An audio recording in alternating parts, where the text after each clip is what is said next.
ceases. Independent monitors should also be granted access to the prisoners. The European Union is strongly committed to supporting Ukraine in its pursuit of accountability for these heinous crimes. To this effect, we are supporting the Ukrainian Prosecutor General's office to strengthen investigation and prosecution capacities of international crimes in Ukraine. Also, the European Union supports the ICC's central role in international criminal justice and actively participates in the setting up of a special tribunal on the crime of aggression. Thank you. Thank you very much, Commissioner. Tagad es vēlos dot vārdu Eiropas Tautas partijas grupas vārdā Sandrai Kalnietei. Give the floor to the representative of the European People's Party, Madam Sandra Paldies, priekšsēdētāja kungs, komisāra kungs, godātie kolēģi. Ko gan vēl var pateikt par Krievijas fašistiskā režīma armiju? Vai ir kāds nežēlīgs noziegums, ko Putina karakuļi nebūtu pastrādājuši pret karu uztekmēm? Ikdienas prakse ir ieslodzīt gūstekņus kopā ar kriminālnoziedzniekiem, masveidīgi badināt, neļaut sazināties ar tuviniekiem, taču ir šausminošāki noziegumi. Var gūsteknim nogriezt galvu un ar to lepoties sociālos, vai arī sadedzināt dzīves Azovas vienības karavīrus. Soldiers of the Azov Brigade alive, completely undress the prisoners and shoot them, rape, torture and kill. If Putin thinks that this way he will intimidate the Ukrainians, he is wrong. We know the courage of the Ukrainian nation. Systematic killing of the Ukrainian prisoners of war perpetrated by the Russian army is a brutal crime and a breach of the international law. We know who are the executioners, their commanders, and the propagandists of the regime who glorify and promote these atrocities. They all will face the court. Ukraine has to win.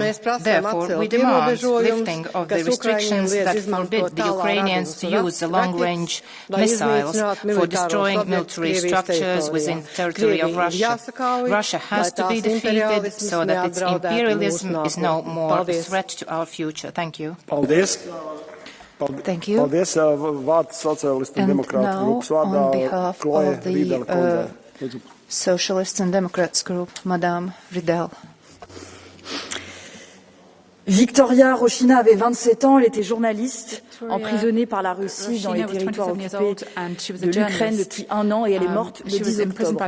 Sa mort rejoint celle de 25 prisonniers de guerre ukrainiens exécutés par l'armée russe depuis début octobre. En tout, ce sont 177 prisonniers de guerre ukrainiens qui ont été tués par l'armée russe depuis février 2022. Ceci n'est qu'une manifestation du mépris répété depuis toujours de la Russie pour le droit international that Russia has for international law, and particularly for the 1949 Geneva Conventions, which is supposed to set out limits to the barbarism of war and protect civilians, humanitarian staff, or war prisoners. The Russian army's war crimes continue because they remain unpunished.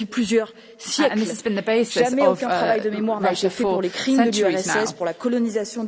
They've never paid the price for death under the USSR. Pour ce qui concerne l'Ukraine, le Parlement européen l'a demandé à plusieurs reprises et nous le répéterons autant de fois que nécessaire. We've said this a number of times and we'll repeat it as many times as is necessary.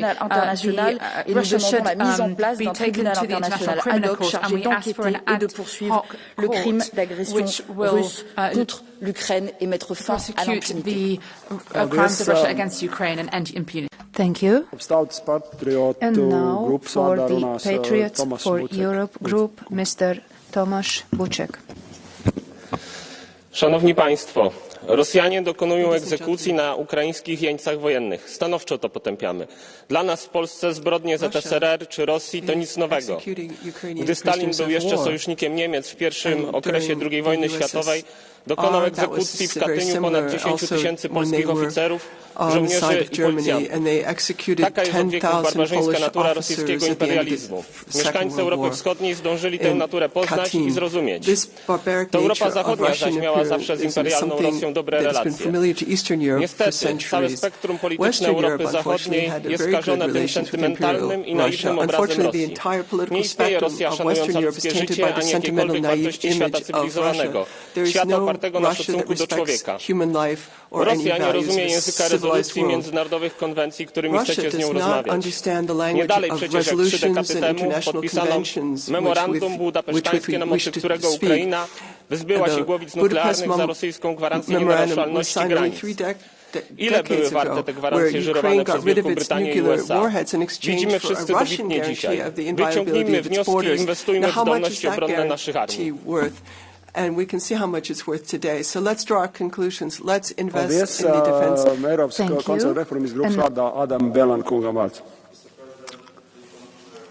you. We talk once more about the cruel war in which Ukraine has been forced by Putin's regime. I would like to reiterate the Ukrainian population and army are a stark example of courage and determination. As the most recent UN reports points out, the Russian insatiable cruelty and disdain for human rights and for the Geneva Convention has been again made obvious to all. Putin's frenzy spills over whoever is against his tyrannic ambitions. Soldier Shishko and US citizen Hubert are but figureheads of the systemic murders, torture and ill treatment for people in captivity which Putin is encouraging openly. Bucha and the many other examples of the Russian criminal machine must not fade from our memory, or they will happen again, in Ukraine and in the EU. We have the power to stop this. We must stand by our ally and deliver the means for this horror to end. Thank you. Paldies. Tagad vārds Renew Europe grupas vārdā Petras Austravičus. Mr. Chair, Commissioner, dear colleagues. The bloody aggression against Ukraine has pushed Russia to the edge of civilization. Russia has deliberately chosen this path and must pay the price. To create psychological pressure and led by revenge, the Russian army is systematically killing Ukrainian prisoners of war. There are currently over 170 cases of evidence of such war crimes. These are genocidal war crimes committed by Russia against Ukrainians. They must be recognized and punished under international law. Each murder of the prisoner of war must become a separate case against the Russian Federation. Every who ordered and executed that crime must be punished. While expressing our condolences and support to the Ukrainian families after the loss of their loved ones, we must increase the pressure on the aggressor state in every possible way, using financial economic sanctions and political legal measures to isolate Russia. Our response to the aggressor Russia remains firm. Its aggression against Ukraine is a genocidal crime and it will be punished. Thank you. Paldies. Tagad zaļo grupas vārdā runās Sergej Lagodinsky. European Free Alliance, Mr. Sergej Lagodinsky. Sexual violence, electric shocks, through field phones or car batteries, mock executions, sleep deprivation, and forcing detainees to sing the Russian national anthem and patriotic songs for hours at night. Those are the standard methods of torture by Russia. Putin's Russia blatantly disregards the Geneva Convention sentencing prisoners for war and civilians to 20 years in prison, including life sentences. These trials are fabricated. Confessions are obtained by torture, and the legal process is nothing more than a theater. Thousands of Ukrainian prisoners of war are held incommunicado without any rights guaranteed by international humanitarian law. Thousands of Ukrainian prisoners of war are struggling. They are being severely physically and psychologically tortured, and they live in hunger, without basic supplies, without medical assistance. The death in such conditions is also a murder. So, before we call for their liberation, first and foremost, we need to help them stay alive by using all our networks and all our power. Thank you. Now I'd like to ask again, take floor for Commissioner Reinders for the Commission. The floor is yours. Thank you, President. Honourable members, and I want to thank you all for your full support in our fight against impunity. The European Union condemns the treatment of Ukrainian prisoners of war by Russia in the strongest terms possible.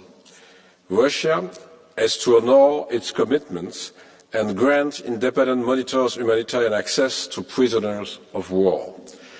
There can be no impunity for crimes as horrendous as these, and the European Union remains utterly committed to holding those responsible for these crimes accountable. We support all efforts to bring those illegally detained home. It is crucial that returnees, both prisoners of war and civilian detainees, are fully accounted for. So I thank you again for your support in such a very difficult moment, and we will continue to fight against impunity. Thanks. Thank you, Commissioner. Kolēģi, debates par šo dienas kārtības punktu ir slēgtas. Nākamais darba kārtības punkts ir debats par aktuāliem jautājumiem, radikāla birokrātijas apturēšana Eiropas Savienībā.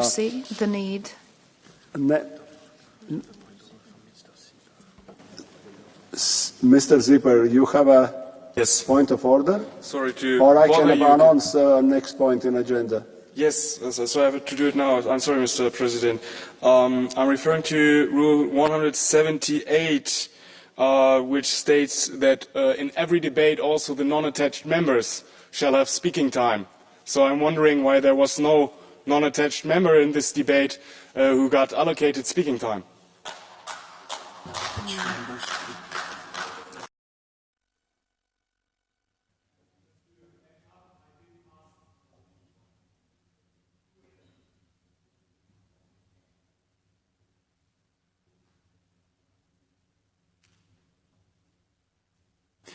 Okay, I've been informed that the Secretariat of non-attached members didn't apply this situation. Your Secretariat of non-attached members. So that was my information, what I got now. Thank you.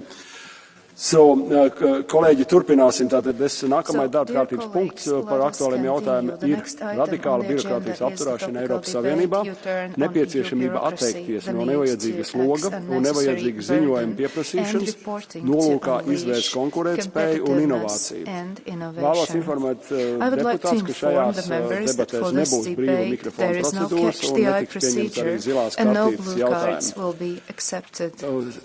Kolēģi, došu vārdu autoram. Now I will give the floor to the author, Mr. Jürgen Warborn, for 4 minutes.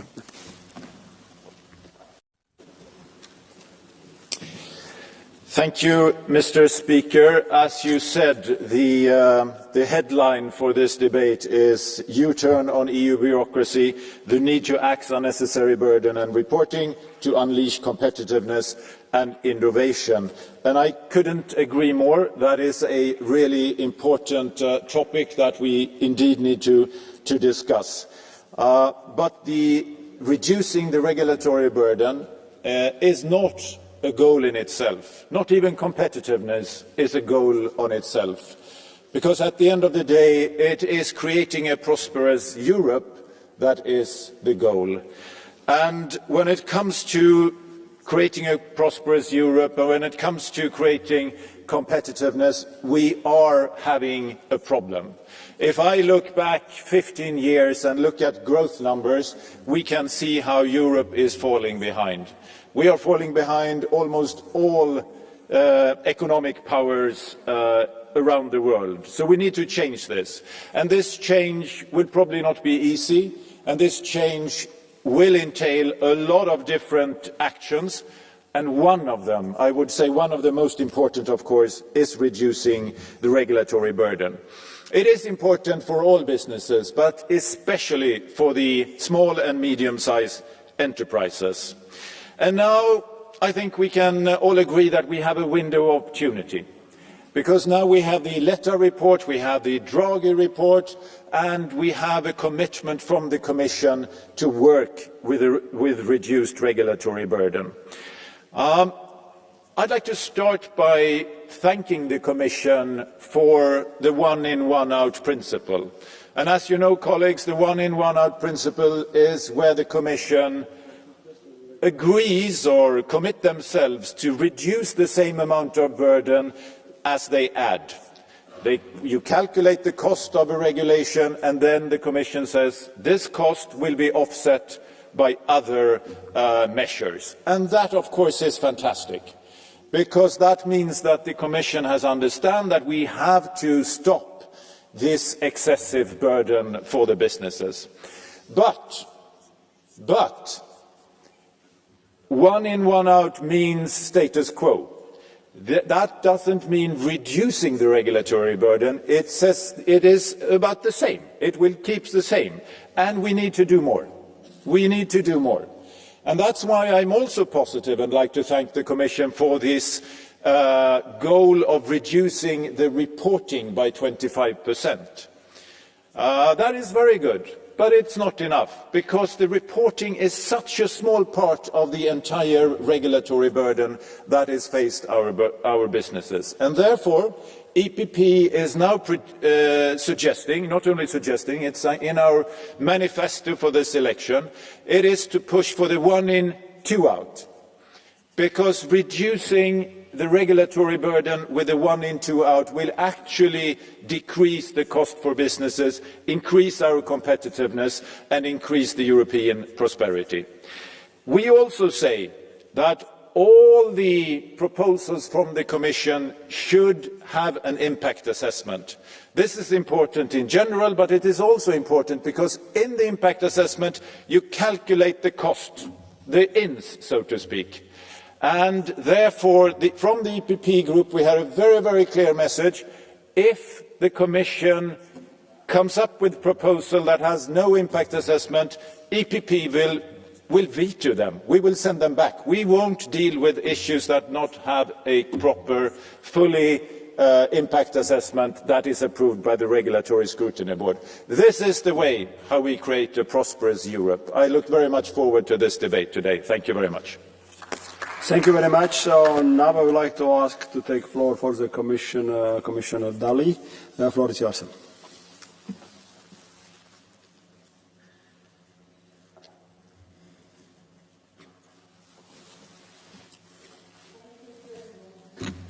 Honourable members, the topic of competitiveness and innovation lies at the heart of Europe's sustainable prosperity and our unique social market economy.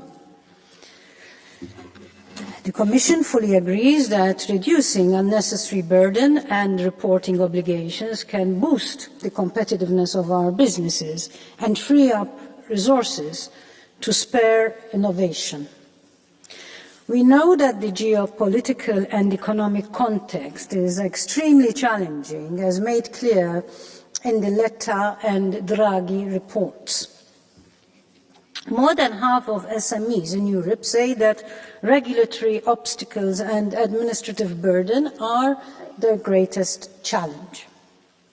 That is why the Commission stressed the importance of a growth-enabling regulatory framework in its communication on long-term competitiveness of last year, and why we have already taken concrete action to reduce unnecessary administrative burden. First, we increased our focus on ensuring that the competitiveness impacts on our proposals are properly considered. Since March 2023, all impact assessments now include a mandatory competitiveness check in their annex. And our independent regulatory scrutiny board has been reinforced with 2 new members to increase its quality control scrutiny on competitiveness. This also reinforced the SME test, as SME competitiveness is one of the 4 dimensions of the competitiveness check. Second, to keep a brake on costs, the one-in, one-out approach has been fully deployed since 2022. The Commission has adopted proposals that will generate net cost savings of 7.3 3 billion euros, while results for 2023 are also positive.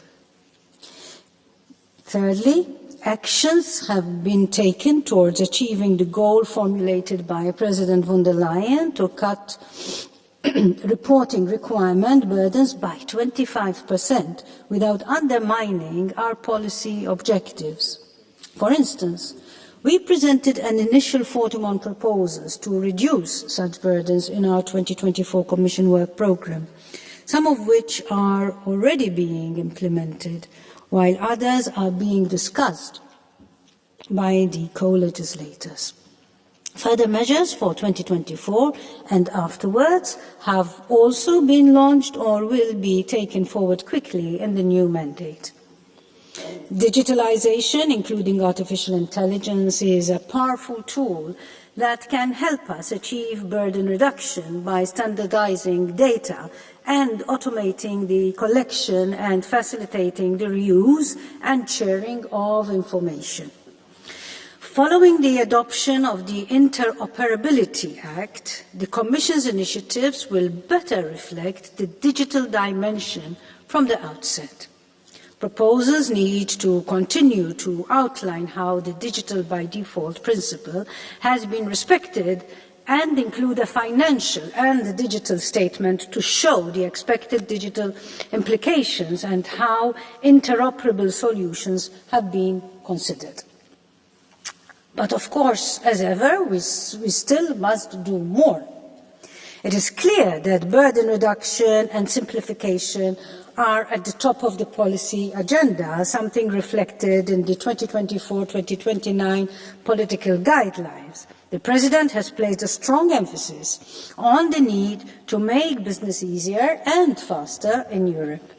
And she has stressed the need to put research and innovation at the heart of our economy. Speed, coherence and simplification will be key political priorities in everything that the next Commission will do. She has assigned a clear and prominent task to the next college to simplify legislation and cut burden. And this is reflected in each and every mission letter for the incoming commissioners. Working with the commissioner responsible for implementation and simplification, each member of the College in the next mandate will work to stress test the EU acquis and table proposals to eliminate overlaps and contradictions and be fully digitally compatible. In this way, every Commissioner will be expected to contribute to reducing reporting obligations by at least 25% and for SMEs at least 35%. Stakeholders will play a key role in this endeavour. Commissioners in the next mandate will be tasked with holding at least 2 implementation dialogues with stakeholders per year to discuss how best to align implementation with realities on the ground. Moreover, a new consultation approach called reality checks will be implemented to identify hurdles that stakeholders face when implementing EU rules. And an SME and competitiveness check will be applied for all new legislative initiatives. In her political guidelines, the President has also recognized that better lawmaking has to be a joint task, with all institutions involved and all of the legislative processes covered, from proposal to amendments to adoption. I therefore ask you for your help as co-legislators to make prompt progress on the files currently pending in the co-legislative proceedings that can simplify and reduce burdens. I am looking forward to the debate and your proposals, which will certainly be inspirational for the next college. Thank you. Paldies. Tagad vārds Eiropas Tautas partijas grupas vārdā Markus Ferber kungam. European People's Party, Mr. Markus Ferber. Vielen Dank, Herr Präsident, Frau Kommissarin, liebe Kolleginnen und liebe Kollegen. Wenn man mit Unternehmen, egal ob klein oder groß, spricht und sich nach den großen Problemen erkundigt, die sie drücken, dann ist die Antwort immer die gleiche. Das größte Problem für die Wettbewerbsfähigkeit ist die ausufernde Bürokratie. Das reicht von unnötig langen Genehmigungsprozessen über Berichtspflichten, die völlig aus dem Ruder gelaufen sind, bis hin zu binnenmarktfeindlichen Regelungen. Ich nenne hier nur die A1-Bescheinigung bei der Mitarbeiterentsendung. Ausufernde Bürokratie ist einer der entscheidenden Faktoren dafür, dass wir in Europa in den vergangenen Jahren so sehr an Wettbewerbsfähigkeit eingebüßt haben. Und ich hoffe, dass die neue Prioritätensetzung der Europäischen Kommission für diese Legislaturperiode, nämlich die Stärkung der Wettbewerbsfähigkeit, auch wirklich umgesetzt wird und nicht nur in den Mission-Lettern, wie wir gerade gehört haben, sich wiederfindet. Wie kann man das erreichen? Ich möchte 3 Prozesse nennen. Erstens, wir brauchen ein Belastungsmoratorium. Es macht keinen Sinn, neue Regeln schon wieder zu erfinden, wenn wir alte abschaffen wollen. Es muss jetzt mal eine Pause eingezogen werden, sonst führen wir einen Kampf gegen Windmühlen. Zweitens, wir brauchen eine klare Bestandsaufnahme. Das heißt nicht jeder Dossier in seinem Silo, sondern meistens entstehen ja die Probleme, dass verschiedene Generaldirektionen zu ähnlichen Themen ähnliche Dinge verlangen und voneinander gar nichts wissen. Und an dritter Stelle dann der eigentliche Abbau, eine Verschlankung und Konsolidierung des Rechtskörpers, das gezielte Beseitigen von besonders problematischen Vorgaben. Das ist der Weg, den wir uns als EVP wünschen. Und ich hoffe, dass es hier eine breite Zustimmung gibt, zusammen mit der neuen Kommission. Vielen Dank. Thank you. And now, on behalf of the Socialists and Democrats, I give the floor to Mr. René Repasi. Herr Präsident, Frau Kommissarin, liebe Kolleginnen und Kollegen! Diese Debatte, so sage ich es jetzt bereits voraus, wird eine seltsame werden. Denn alle, ich vermute alle, werden hier nämlich sagen, ja, Bürokratieabbau ist wichtig und richtig. Und das müssen wir anpacken. Und ja, this is something we have to take on board, of course, and this is what I say as well. But the surprising and exciting thing is that mich nervt in dieser Debatte, dass immer mit diesem Schlagwort Bürokratieabbau rumgeschmissen wird und überhaupt gar keine konkreten Abbauvorschläge macht. Mich nervt, dass man von Prozentzahlen redet, aber gar nicht den Bezug benennen kann, zu dem das hergestellt wird. Ich sage Ihnen, was ich nicht darunter verstehe. Für mich darf es kein Wolf im Schafspelz sein, nämlich das Schleifen von politischen Standards und Zielen, zu deren Verwirklichung die Bürokratie fähig ist. Oder das Wegschieben von den ganzen lästigen Umwelt- und Sozialstandards. Dazu sage ich nein, aber ich sage sehr wohl ja. Zum Zusammenführen von Berichtspflichten sage ich sehr wohl ja zum Einsatz von digitalen Instrumenten. Vor allen Dingen sage ich ja zu einer Verwaltung, die sich in ihrer Verwaltungspraxis von der Volksmentalität verabschiedet und sich in Risiken begibt. Aber ich sage ganz klar nein zur Senkung von Schutzstandards und der Deckmechanismus des Bürokratieabbaus. systems that are in place in order to protect against certain undesirable aspects. Vážení kolegové, Evropa se dnes nachází v pasti byrokratického monstra. Za posledních 5 let se přijalo více než 13 000 legislativních aktů. Ano, slyšíte dobře, více než 13 000 pravidel, předpisů, omezení, které nejenom dusí naše podniky, ale i naši společnou budoucnost. Brusel se stal továrnou na byrokracii, které se vyrábí papíry, ale nikoliv řešení. Místo toho, abychom podnikatelům rozvázali ruce, svazujeme dalšími a dalšími smyčkami zbytečných regulací. A co teprve naše slavné digitální a zelené transformace? Místo toho, aby přinesli pokrok, jsou to nástroje ekonomické sebevraždy. Malé podniky čelí obrovským nákladům 53 miliard eur ročně jen na dodržování digitálních předpisů. Dalších 28 miliard eur jim na bedra naloží zelená legislativa. Tyto iniciativy, které se tváří jako budoucnost, jsou ve skutečnosti rozsudkem smrti pro mnohé firmy. Je čas na radikální změnu. Už nelze přihlížet tomu, jak Brusel pod zástěrkou udržitelnosti a progresu ničí evropskou ekonomiku. Musíme zjednodušit pravidla, zbavit se této byrokratické hydry a vrátit Evropě skutečnou konkurenceschopnost. Evropa je v hlubokém komatu, ze kterého se možná už nikdy neprobere. Děkuji. Thank you. Paldies, kā nākamā Eiropas konservatīva un reformistu grupas vārdā runās viceprezidenta Antonella Grazie Presidente, colleghi. Le imprese, piccole e grandi, i lavoratori, i sindacati, parlamentari di tutto l'arco politico, Draghi, Letta, chiedono tutti una decisa semplificazione normativa e burocratica. La Commissione ha mosso dei primi passi, ma è necessario andare oltre la cura dei sintomi e agire sulle cause. In Italia si stima che il costo annuo della burocrazia a carico delle imprese si aggiri sui 60 miliardi di euro, pari allo stipendio annuale medio di quasi 2 milioni di lavoratori e al 3,3% del PIL. Una tassa ombra che fa allocare in maniera distorta le risorse e riduce la produttività complessiva dell'economia. Dobbiamo ridurre del 25% le norme ridondanti, obiettivo realistico da includere nel futuro patto sulla competitività industriale. Il principio del once only deve diventare norma, evitando alle imprese inutili duplicazioni di dati nelle procedure amministrative. Il mercato interno deve funzionare meglio con procedure più uniformi per fare impresa, investire, innovare e quindi favorire la crescita. Il futuro dell'Europa dipende dalla nostra capacità di lavorare concretamente, ascoltando chi lavora sul campo e deve fare miracoli per trovare risorse e poter fare investimenti. Thank you. Merci, Monsieur le Président, Madame la Commissaire, chers collègues.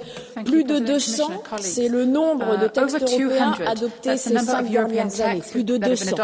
Si l'Union européenne a voulu protéger ses acteurs par la réglementation, cette approche a été finalement assez contre-productive. Aujourd'hui, ce millefeuille réglementaire est lourd et très indigeste pour les Européens. Pour les PME, qui représentent 99% des entreprises européennes, la charge administrative est un obstacle à leur développement. Administrative burden is a hindrance to their development and innovation. And for citizens as well, if they get too much information, it's like having no information. You can't ask them to read through 100 pages before they take any financial decision. Europe has to change tact. We have to reinject a competitiveness with simpler, clearer, better rules. D'abord, en réduisant la charge administrative de 25% au bénéfice des Européens et ensuite en exigeant à la Commission européenne d'appliquer véritablement la règle de une législation adoptée et une supprimée. Moins de paperasse, plus de simplification, c'est comme ça qu'on libérera notre compétitivité européenne et qu'on mettra concrètement en œuvre les rapports Draghi et Letta. The Draghi letter report. Paldies. Vārds zaļo grupas vārdā Jutta Paulus. Madam Jutta Paulus. Vielen Dank, Herr Präsident, Frau Kommissarin, liebe Kolleginnen und Kollegen. Aus meinem früheren Leben als Geschäftsführerin kann ich natürlich etliche Beispiele aufzählen für unnötige Bürokratie. Da muss man irgendwelche Zahlen in Papiere eintragen, die die Steuerbehörde sowieso schon längst hat, die sie eigentlich auch selbst zusammenrechnen können. Da muss man Meldungen machen an irgendwelche statistischen Ämter, die sie eigentlich auch aus makroökonomischen Zahlen durchaus erheben können. Und man wird inspiziert von mehreren Behörden zu ein und derselben Sache, die alle die gleichen Dinge prüfen. Und das kostet natürlich Zeit, das kostet Geld, und das kostet vor allem Nerven. Deswegen ich bin sehr dafür, dass wir überflüssige Bürokratie abbauen, dass wir Dinge zusammenführen, die man zusammenführen kann, dass wir Dinge nicht weiter verkomplizieren, wie wir es jetzt leider mit dem Lieferkettengesetz gemacht haben, was nämlich dann auf der nationalen Ebene unterschiedlich ausformuliert werden wird. Herzlichen Glückwunsch für die Unternehmen, die im Binnenmarkt aktiv sind, die dann in Frankreich andere Dinge erfüllen müssen fürs Lieferkettengesetz als in Deutschland oder in Spanien oder in Finnland. Keine gute Idee. Was wir aber erleben, ist, dass unter dem Vorwand des Bürokratieabbaus elementare Gesetzgebung, die dem Erhalt unserer Lebensgrundlagen dient, beschliffen werden soll. Vermeidung von Schadstoffen, Klimaschutz, erhöhte Artenvielfalt. Das sind ja keine Luxusprodukte oder Nice-to-have-Punkte. Das ist direkt damit verknüpft mit unserer aller Gesundheit, mit dem Erhalt eines stabilen Klimas und mit dem Erhalt unserer Ernährungssicherheit. Und damit sollten wir nicht spielen. Das gehört nicht zum Bürokratieabbau. Das sind elementare Ressourcen, die wir sichern müssen. Vielen Dank. Making bureaucracy slimmer. These are essential things we have to have. Zaļo grupas, kreiso grupas vārdā es atvainojos, Jussi Saramo. The left group, Jussi Saramo. Arvoisa puhemies, Moni ajattelee Euroopan unionin olevan pelkkää byrokratiaa. Kukaan ei tietenkään halua tarpeetonta byrokratiaa. Mutta vielä vähemmän eurooppalaiset haluavat yhteisten varojemme väärinkäyttöä. Ja usein se on juuri byrokratia, joka suojelee meitä korruptiolta ja rikoksilta. Vähemmän voi kuitenkin olla enemmän. Jos esimerkiksi talletuspankit ja investointipankit erotettaisiin toisistaan, voitaisiin yhdellä merkittävällä toimenpiteellä korvata tuhansia yksityiskohtaisia sääntöjä.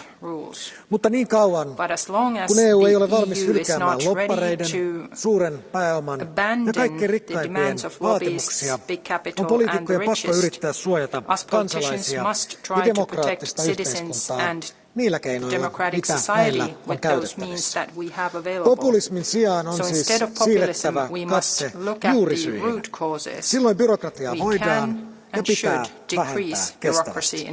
Minäkin toivon, että tämä keskustelu olisi vähän tarkkarajaisempaa ja puhuttaisiin konkreettisista asioista, eikä tällaisella yleisellä tasolla. Paldies. Suverēna nācija Eiropas grupas vārdā runās Milani Uhrik kungs. Ďakujem. Zaznelo tu, že Európska únia prijala za posledných 5 rokov 13 000 predpisov a regulácií. The Union adopted in recent years 13,000 various rules. You agree with me that we lose our competitiveness in comparison with the US, China, and the rest of the world. We have too many bureaucracy, too much bureaucracy. And despite this, the Commission proposes to adopt a new bureaucratic act. I remember when we adopted new rules about new e-vehicles. We will be modern, we will be very green, but the reality is that we destroyed our car industry. I remember approving obligatory quotas for companies, and the reality is that we have many more artificial quotas. I remember adopting the tool for financing Ukraine, but when we dislike some country in the world, we seize their properties, so we should adopt real solutions. Thank you. Now, Mr. Tom Berenson, 1.5 minutes, please. Collega's, een van de belangrijkste bijdragen die wij als politiek kunnen leveren voor onze concurrentiekracht, voor ondernemerschap, is het aanpakken van de regeldruk. Ik wil dit parlement graag een spiegel voorhouden, want met alle goede bedoelingen die er hier zijn om de wereld een stukje beter te maken, we slaan wat mij betreft als parlement regelmatig de plank mis.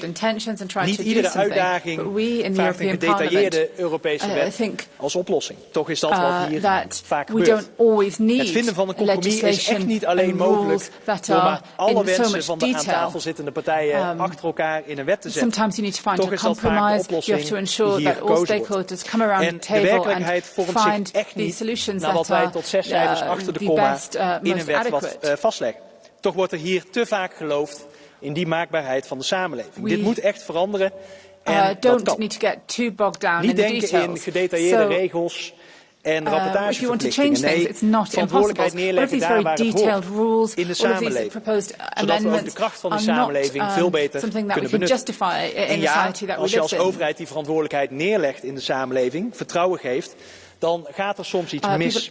We have to ensure that people take on their own responsibility. We have to trust members of society. En om echt werk te maken van vermindering van regeldruk, beste collega's, is niet alleen een vermindering van bestaande regels nodig, maar juist ook een beperking van nieuwe regels. Laten we dus als parlement in die spiegel kijken. Ja, duidelijke ambities en doelen stellen, maar vervolgens ook vertrouwen en ruimte geven aan ondernemers, industrie, boeren, maatschappelijk middenveld, kortom, de samenleving om die doelen ook te bereiken. Everyone in our society. Thank you. And now the next speaker is Lara Wolters. 1 minute. Thank you, Chair. Some colleagues here talk about competitiveness when what they want is deregulation. They say they want Europe to catch up with other blocs, and to do that we must axe unnecessary burdens. Now, axing anything is not the answer, I think. If we're lagging behind, it's because of decades of low investment and a failure to go all in on sustainability like others have done, primarily by centre-right governments. And instead of some accountability here, those same political groups are saying that the real problem here is EU bureaucracy, that rules on sustainability have gone too far. As if competitiveness and sustainability can't go hand in hand. The vast majority of our companies know that to survive in tomorrow's economy, they must become sustainable. What they need is a level playing field, quality data to base their decisions on, and legal certainty. And how are we helping them now? Well, we're not. This debate, organized by the centre-right, co-sponsored by the far-right, creates uncertainty. What does a company do if we make a law here and then months later we place a question mark over it? Does it start to prepare or does it wait? I hear many here talking about compliance costs, and I urge them to think of compliance costs of political flip-flopping as well. Thank you. Kā nākamajam došu vārdu Vilim Kristapānam. Next speaker is Vilis Kristapāns, please. Priekšsēdētāji kungs, kolēģi, Eiropa ir nozagta. To ir izdarījuši Eiropas birokrāti, kas ar dažādām regulām nosaka, kā mums dzīvot, kā strādāt ekonomikai, ko sēt un ļaut zemniekiem, kādas mašīnas ražot, cik daudz nelegālos imigrantus mums būtu jāuzņem. Mēs, deputāti, patiesībā neko ietekmēt nevaram. Visu nosaka un rada Eiropas birokrāti. And carried out by European bureaucrats. We are simply voting machines here, and if a political group has the voice of reason, it gets blocked and placed in a sanitary corridor. Now we are seeing a big victory in postponing the deforestation regulation. We approved it ourselves, and now we are deferring it. To me, it seems strange. This regulation should not have been approved in the first place because it kills the competitiveness of our economy and our forestry sector. I have had meetings with farmers in my country, Latvia. Those farmers whose primary task is to produce food are forced to waste their effort on useless papers created by bureaucrats who have never seen a live cow. This is madness and total sabotage. In the new composition of the European Commission, there is Mr. Valdis Dombrovskis from Latvia. It is ironical that in parallel to the Commissioner of Economy, he is also responsible for reducing bureaucracy. It is Mr. Dombrovskis' political party in Latvia that has created a large bureaucratic apparatus, and the percentage of government workers in Latvia is the biggest of the Baltic states and probably in the European Union. But indeed, does anybody believe in the fact that those who created bureaucracy will be able to reduce it? Thank you. Now I give the floor to Mr. Zlotowski. 1 minute.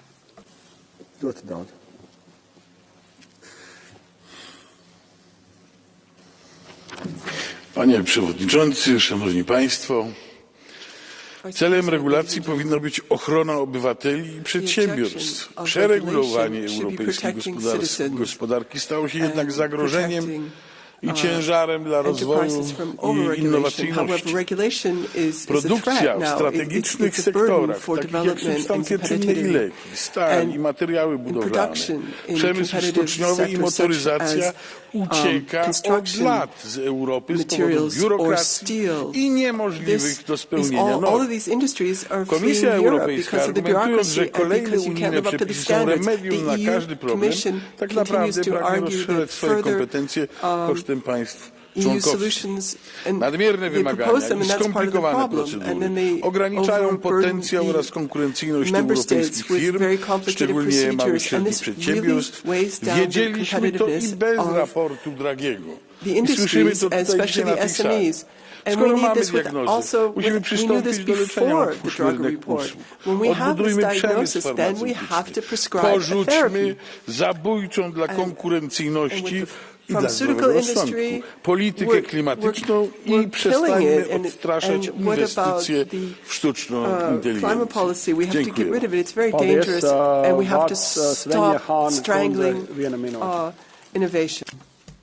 Thank you. And now the next speaker is Svenja Hahn for 1 minute, please. Ich bin Kind selbstständiger Eltern. Bürokratie heißt für mich, dass meine Mutter nicht zum Abendessen zu Hause war und mein Vater am Wochenende ins Büro gegangen ist, weil man die Formulare für den Staat ausfüllt, wenn das Tagesgeschäft durch ist und kein Kunde mehr anruft.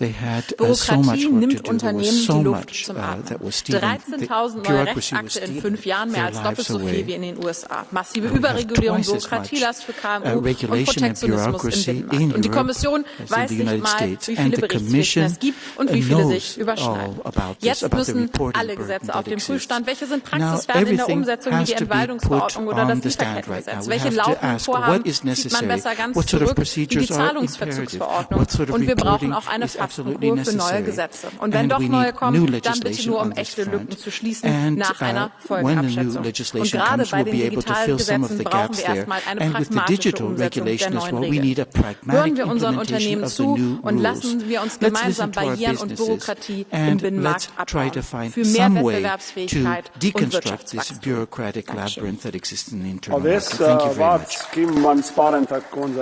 Now I give the floor to Mrs. Kim van Sparentak. Colleagues, can the EU do with less bureaucracy? Absolutely yes. 2 examples, we could implement the only once principle so that companies and others have to report information only once, and getting access to EU funds for small youth organizations or social economy actors should be made a lot easier. Slashing climate and nature laws, human rights obligations or data protection, I wouldn't think is the recipe for competitiveness. Please stop playing the broken record of deregulation. Blindly getting rid of reporting obligations and last-minute U-turns on implementation will only serve polluters, the cheaters and the multinationals to get a competitive edge over their competitors that wish to do business that is good for people and planet. I think if we go further down this path, we better start preparing the obituaries for the level playing field that we are trying to create here. What businesses need is predictability, clarity and clear guidance in the implementation of the rules. So we do need to step up efforts in supportive measures and guidelines, and companies need to count on enforcement so that everyone plays by the same rules. Thank you. Thank you. And now I give the floor to Mr. Stanislav Stoyanov for 1 minute, please. Благодаря, господин председател. Европейският съюз е изправен пред тежко предизвикателство. Свръхбюрокрацията препъва иновациите и конкурентоспособността. Малките предприятия, гръбнакът на нашата икономика, тънат в ненужни регулации. Същевременно реални проблеми, като нелегалната миграция, недообмислените зелени политики, прекомерните регулации върху нашите земеделски производители, които липсват при конкурентите от трети страни, водят до икономическа нестабилност. Европейският съюз изглежда е по-фокусиран върху централизация, отколкото върху насърчаването на силните страни на своите членки.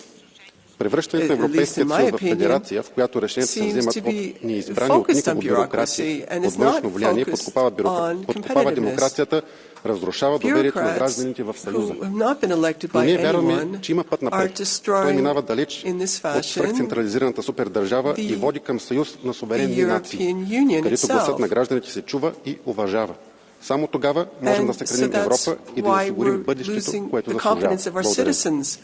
Of course, we can reduce the bureaucracy in order to rescue. Thank you. Now Bronislav Ondruš for 1 minute, please. Dámy a páni, prehnaná byrokracia predstavuje nielen nezmyselnú záťaž pre podniky, obce a mesta, samosprávne kraje či dobrovoľnícke organizácie, ale vedie tiež k nárastu nákladov, ktoré daňami platia naši pracujúci a ich rodiny.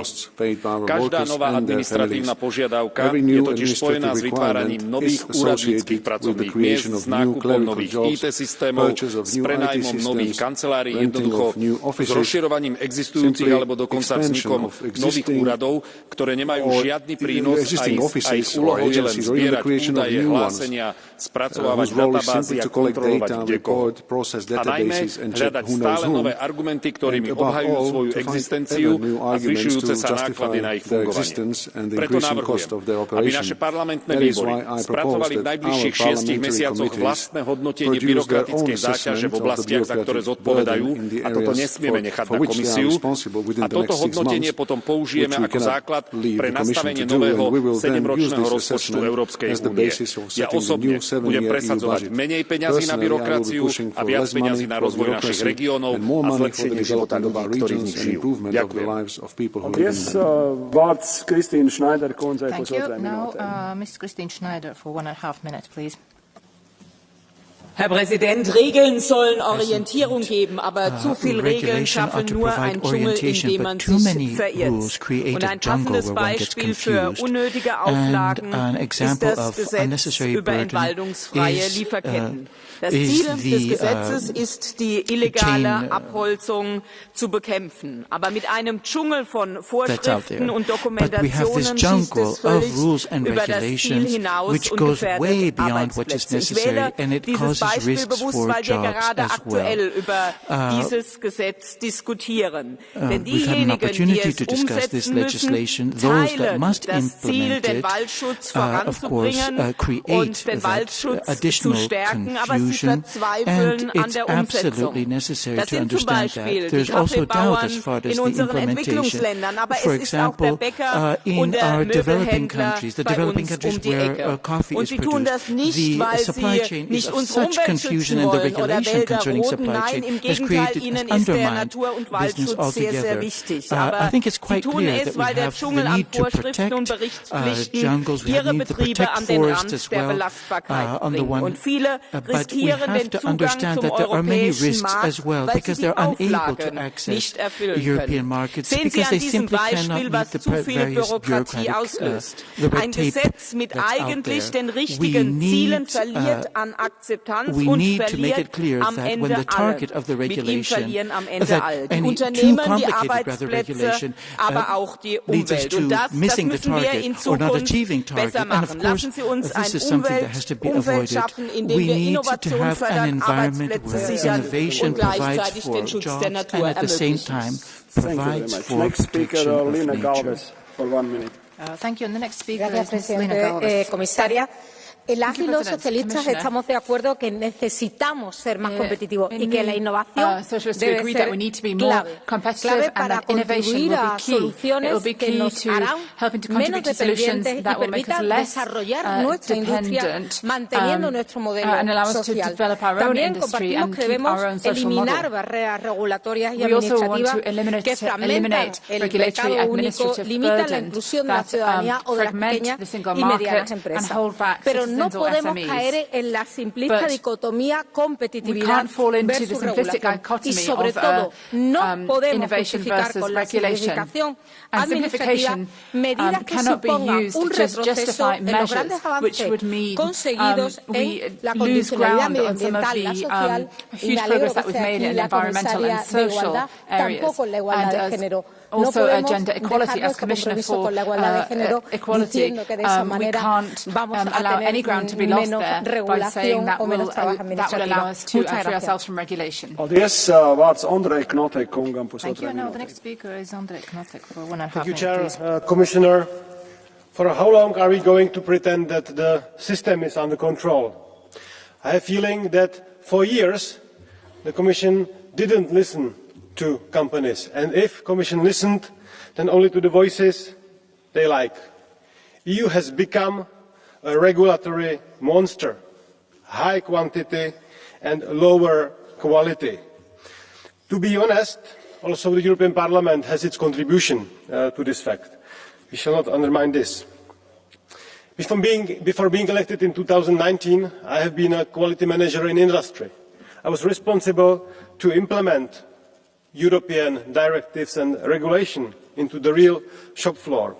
And the aim of the regulations were GMP, good management practice. But in the result, for the companies, it was as well GMP, but different, generate more paper. And this cannot go on like this. Since 2019, in US, there has been 3,000 pieces of legislative acts. In EU, 12,000 or even more, 13,000, someone referred. It's not possible. So we have maybe like last few 1 or 2 years to fix this. Uncompetitive energy prices, bureaucracy, we are talking now, and investment uncertainty. If we do not fix this, then our economy would be not competitive on global level. Many thanks. Paldies. Vārds Steven Bartulica kungam vienai minūtē.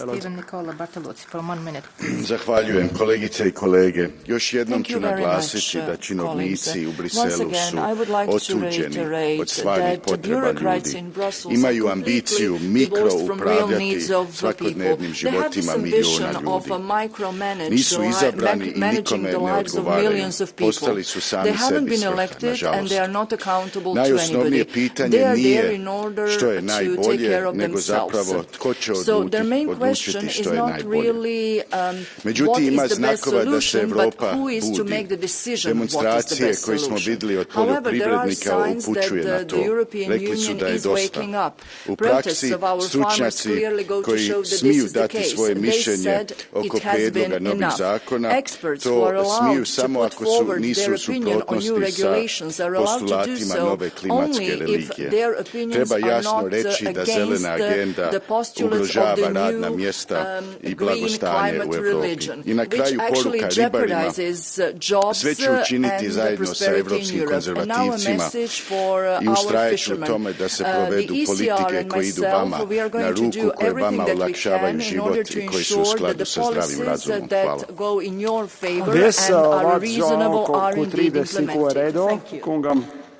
Thank you, and now I give the floor to... Thank you, Mr. President, President of the Commission. If I say to you, let's cut red tape, you will all agree. It's on all programs. Yet, nothing really changes. And it's not for lack of trying. In 2000, there was a Lisbon strategy for simplification. It failed. In 2002, there was a better regulation agenda. It failed. In 2007, there was the Stoiber Group Action Programme. Didn't do very much. In 2012, refit. Same thing. In 2014, in Juncker's big on big, small on small. This probably failed because the title was really a bit silly. They all failed to make any real difference. Because the member states resist and gold-plate European legislation. Because our own EU bureaucrats are afraid of losing power. Because our own legislative process favours the regulatory Christmas tree where everybody puts something on it. And frankly, because we as MPs are failing at our jobs. Not only are we not simplifying, we are complicating things further. So why should this attempt this time be different? Because if we fail again, things that are important will fail too, and people will suffer in their daily lives. Help to Ukraine will come too late. Houses will take too long to build and cost too much. Renewables installation will take too long and cost too much. Cross-border rail links will take too long and cost too much, as will cross-border energy grids, etc., etc., etc., and we'll never bridge the gap to the US. So, do we want to get re-elected? Because that is what it takes. May I conclude? I will now finish, Mr. President. You want to get re-elected? Let's do something about this now. We are not speaking about elections now. So, sorry. Next speaker, Marie Toussaint, for 1 minute. Collègues de droite et d'extrême droite, vous avez demandé ce débat sur la bureaucratie et la compétitivité pour sonner une nouvelle fois la charge contre les droits sociaux et environnementaux. Parce que, disons-le-nous franchement, ce n'est pas la complexité administrative qui vous importe, mais la préservation d'un modèle économique à bout de souffle. Quand vous dites compétitivité, j'entends délocalisation et destruction d'emplois. Vous dites charge administrative, j'entends destruction de la nature au nom du profit. Vous prétendez avoir le monopole de la sagesse économique. Mais les lois de l'économie ne sont pas au-dessus des lois de la nature. Vous avez en réalité une véritable obsession pour un modèle économique qui rime avec la destruction de la nature, des droits sociaux et culturels, des solidarités traditionnelles et parfois même des vies humaines. Au fond, vous n'en avez que faire de cette indispensable simplification qui permettrait d'améliorer la vie des Européennes et des Européens. Vous êtes les artisans même de ce millefeuille, de cette bureaucratie administrative mise en place pour surveiller les plus pauvres, les étrangers, les associations ou encore les entreprises en station. Alors pour résumer mon propos, nous ne nous laisserons pas défaire les droits sociaux et détruire la nature avec une prétendue simplification qui n'est autre chose que le masque de la violence. Next speaker, Anja Arndt, for 1 minute. Heute geht es die organisierte Zerstörung unserer wirtschaftlichen Lebensgrundlagen. Endlich wird hier Alarm geschlagen. Selbst Draghi hat vor 2 Wochen vor einer Massenarmut in der EU gewarnt, ja vor einer Massenarmut aufgrund des Regulierungswahns hier in der Europäischen Union. Alleine in den letzten 5 Jahren wurden 13.000 Rechtsakte hier erlassen. Davon sind viele nur unter größtem Aufwand umsetzbar. Ein einziges Beispiel. Der Kaffeeverband in Deutschland hat berechnet, dass allein die manuelle Eingabe für die neue Entweidungsverordnung am PC 160.000 Stunden benötigt. Nur das Eintippen. Alles gehört hier auf den Prüfstand. Wir können so nicht mehr weitermachen. Das Ziel einer nachhaltigen Entwicklung auf der Grundlage einer wettbewerbsfähigen Marktwirtschaft wurde komplett verfehlt. Deutschland braucht die AfD und die Europäische Union braucht die ESN. Thank you. Next speaker is Katarina Rotneveďalová. Ďakujem, pán predseda. V prvom rade by som rada požiadala pani komisárku, aby si prestala ťukať do telefónu a počúvala našu rozpravu, možno si robila nejaké poznámky. Ďakujem veľmi pekne.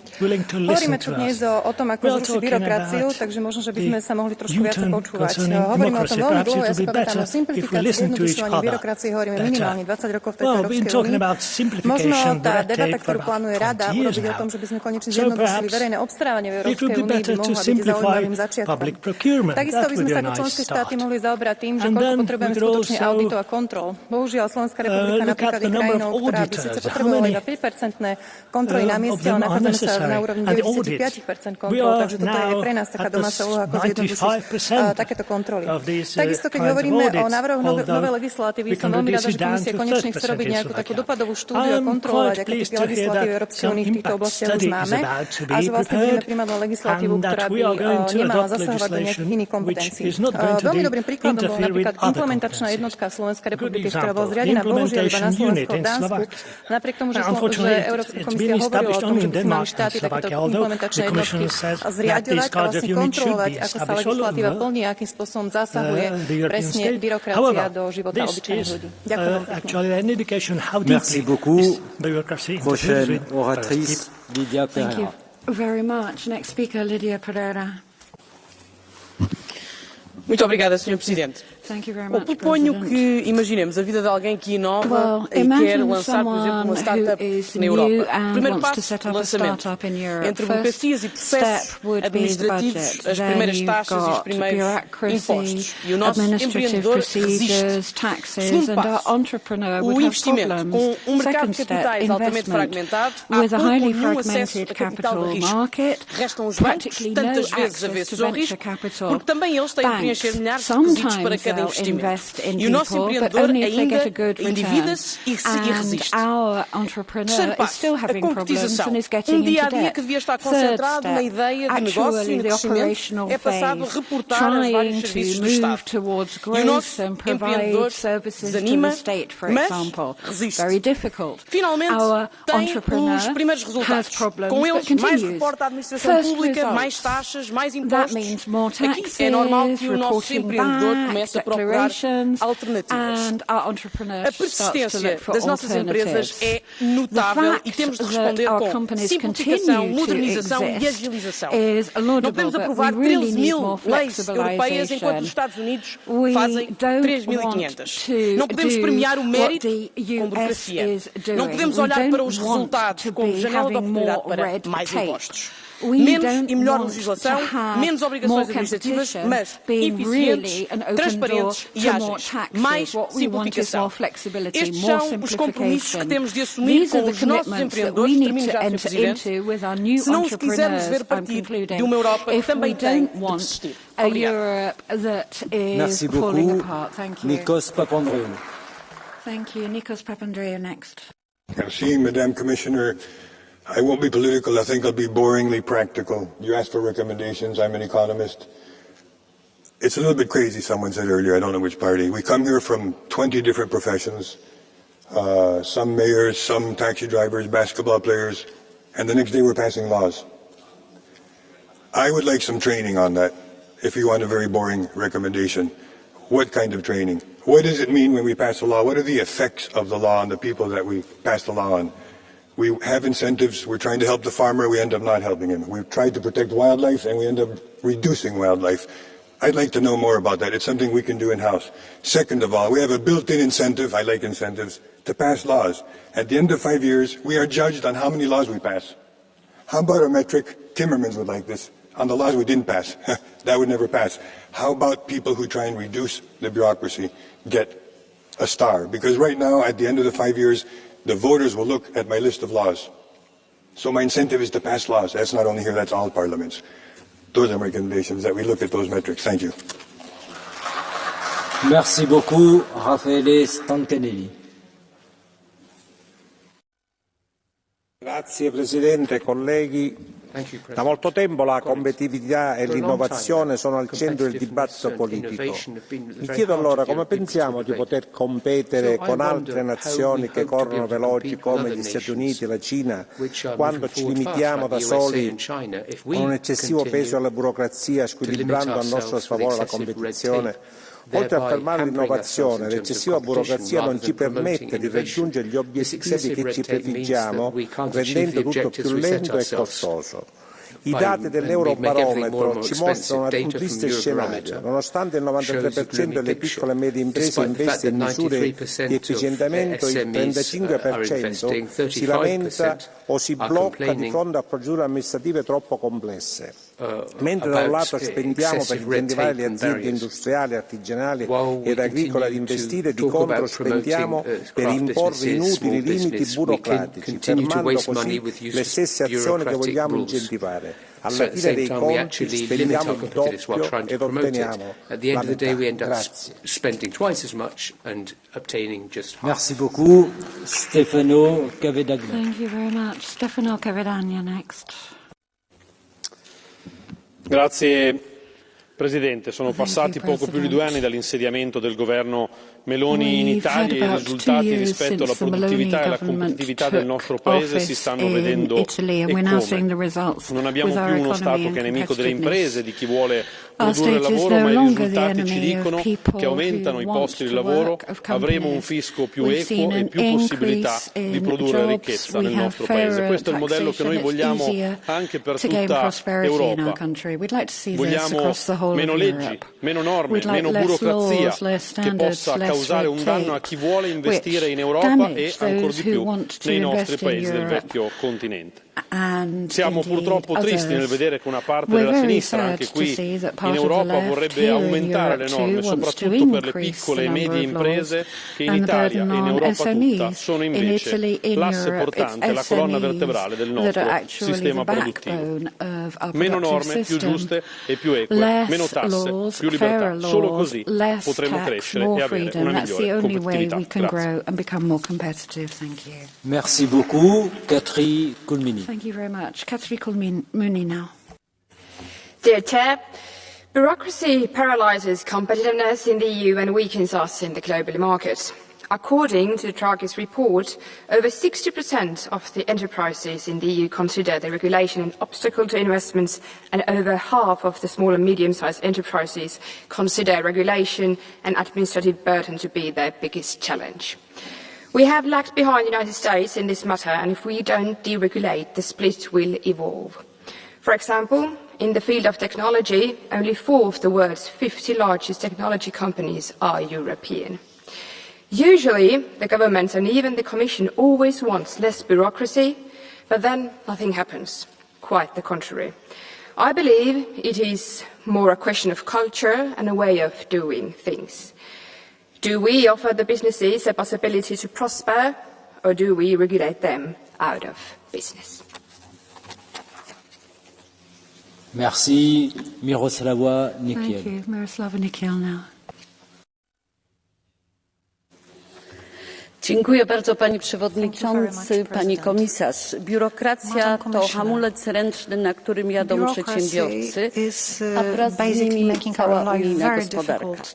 To musi się zmienić bardzo szybko, bo w dobie globalnych wyzwań, nowych technologii, które zmieniają się niemal w tempie wykładniczym, biurokracja to poważna choroba utrudniająca szybkie i efektywne działanie. Unijna gospodarka jest przeregulowana. Zgodnie z danymi Eurostatu aż 70% małych i średnich przedsiębiorstw wskazuje biurokrację jako główny powód hamulcowy ich rozwoju. Czas i pieniądze, jakie pochłania aktualna biurokracja, należy przekierować na innowacje i rozwój. Dlatego podtrzymuję pilny przewrót prawa w kierunku uproszczenia, zmniejszenia lub likwidacji przepisów, sprawozdań i raportów. Głęboko w to wierzę, że znaczące zmniejszenie biurokracji unijnej zwiększy naszą globalną konkurencyjność, bo teraz ten wyścig, jak wiemy, przegrywamy i wiemy to nie tylko z raportu Dragiego. Dzisiaj rano dyskutowaliśmy na temat przemysłu hutniczego, ale też w wielu sektorach nie dzieje się najlepiej. Najwyższy czas to zmienić. Dziękuję bardzo. Merci. Timo Wolken. Thank you very much. Ms. Wilken next. Sehr geehrter Herr Präsident, vielen Dank, liebe Kolleginnen und Kollegen. Eins ist doch völlig klar. Niemand will und niemand braucht unnötige Bürokratie. Aber die Debatte hier in diesem Haus, aber auch darüber hinaus, gerät immer mehr zu einer populistischen Debatte. Es geht nur noch darum, wer am lautesten schreit und in schrillsten Tönen fordert, die Kettensäge oder die Axt, wie der Titel dieser Debatte sagt, an überbordende Berichtspflichten anzulegen. Was passiert, wenn man diese populistischen Spielchen durchzieht, sehen wir gerade an der Entwaldungsverordnung. Da hat die Kommissionspräsidentin Wochen und Monate lang fertige Unterstützungsmaterialien für die Unternehmen bewusst zurückgehalten, um eine Verschiebung zu erzwingen, die wir hier im Europäischen Parlament beschlossen hatten. Das kann doch nicht der Ernst von Frau von der Leyen sein, einerseits zu behaupten, man will Bürokratie abschaffen, andererseits die notwendigen Umsetzungsschritte der Gesetze zu verhindern.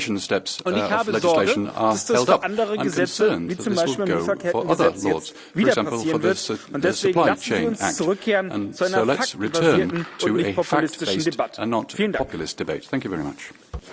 Merci beaucoup. Julie Rochelieu. Julie Rochelieu has the floor. Mes chers collègues, au moment où nous débattons, des entreprises avec un savoir-faire unique disparaissent et laissent des territoires entiers vides de sens.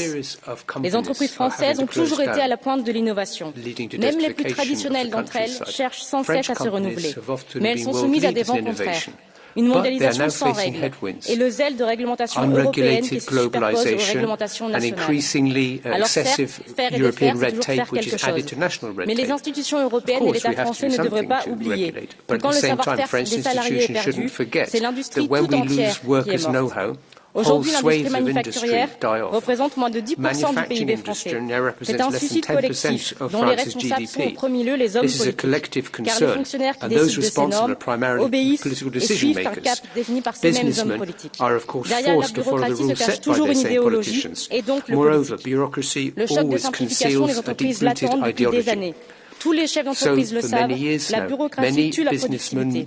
Pour mettre fin à l'agonie industrielle que nous subissons, il faut faire confiance au capital d'industrie et à leurs death, we have to reinvest in capital and our workers. Ludovic Odor. Thank you, Ludovic Odor.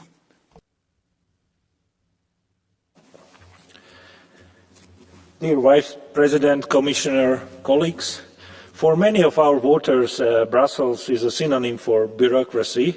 This is problematic for at least two reasons. First, it helps populist and far-right parties to attack the Union and overshadows important achievements at the EU level. Second, it creates unnecessary burden for our companies, and we are losing the global race, especially in the area of the digital transformation. But what can we do? I strongly support quantitative targets to decrease the unnecessary burden, one-in, one-out rules, sunset clauses, or mandatory regulatory impact assessment. But it is still not enough, because our benchmark is still the status quo. We should change that. We should follow best practices at the global level, design optimal environments for innovation from scratch, testing zones, and maybe also 28 regimes. Otherwise, we really risk finding ourselves in an old joke. If it moves, tax it. If it keeps moving, regulate it. And if it stops moving, subsidize it. Thank you. Merci beaucoup. Aura Sala. Thank you very much. Madam Sala has the floor. Europe, we are losing this game. We need to stop giving big speeches on Europe's competitiveness and wanting to have European digital champions if we suffocate them with regulation at the same time. Regulatory burden, uncertainty and lack of capital to grow are among the reasons for companies to leave the EU.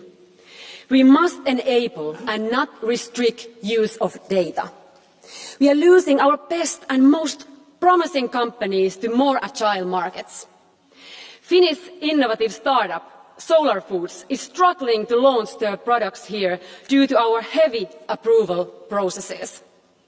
Dutch digital champion Booking.com slams the EU over dumb regulation. We must streamline, cut and simplify and remember that the devil is in the details. We need to hold the new Commission accountable and make sure they don't propose any new regulations in the field of digital. With concrete actions, we need to make the EU a place where innovation thrives and not dies under the paperwork. Thank you. Merci. Merci, Jorge Martin Frias. Mr. Martin Frias, next speaker. Señorías, la señora von der Leyen ha prometido reducir la burocracia en un 25% a las empresas y en un 35% a las pymes. Pero, ¿qué burocracia va a reducir la señora von der Leyen con el reglamento de servicios digitales que hagan el papeleo a pymes y empresas? ¿Qué burocracia va a reducir la señora von der Leyen con la directiva sobre informes de sostenibilidad corporativa que obliga a más de 50.000 empresas a cumplir con disparatados informes como los ambientales, sociales y de gobernanza? ¿Qué burocracia va a reducir la señora von der Leyen con la nueva estrategia industrial europea, que añade más y más normativas impidiendo la competitividad de las empresas? No nos engañemos, señorías. La Comisión no va a reducir la burocracia ideológica. La va a multiplicar en su empeño por hacer de las empresas y pymes una pieza más de las agendas que conducen y condenan a la pobreza a los europeos. Lo que necesitan las empresas y pymes, señorías, es menos interferencias y planificación soviética y más libertad. Muchas gracias. Merci beaucoup, Angelika Niebler. Thank you very much, Angelika Niebler. Vielen Dank, Herr Präsident, Frau Kommissarin, liebe Kolleginnen, liebe Kollegen. Wenn die Bürokratie die Oberhand gewinnt, bleibt der Fortschritt auf der Strecke. Diese Aussage von Franz Josef Strauß hat nichts an Aktualität verloren. Im Gegenteil. Unsere Unternehmen sind innovativ, sind fähig, Fortschritt zu gestalten, wenn wir sie denn lassen. Doch daran, liebe Kolleginnen und Kollegen, fehlt es eben. Unsere Unternehmen ersticken in bürokratischen Auflagen, in Berichtspflichten, in Dokumentationspflichten. Taxonomie, Nachhaltigkeitsberichterstattung, Lieferkettengesetz, Ökodesign-Verordnung, Entwaldungsverordnung, Regeln zur Kreislaufwirtschaft, Regeln zu Verpackungen, um nur einige zu nennen. Dann kommen noch hinzu die sogenannten Ausführungsbestimmungen in den delegierten Rechtsakten, weitere Detailvorgaben, hunderte von Seiten mit Vorgaben, die unsere Unternehmen umsetzen müssen. Das ist ein regulatorischer Overkill. Ich glaube, wir müssen radikal umsteuern. Wir brauchen eine Kehrtwende. Wir müssen unser gesamtes Regelwerk auf den Prüfstand stellen. Und, liebe Kolleginnen und Kollegen, wir müssen auch den Mut haben, unnötige Regelungen einfach mal abzuschaffen. Herzlichen Dank. Merci beaucoup, Susanna Ceccardi.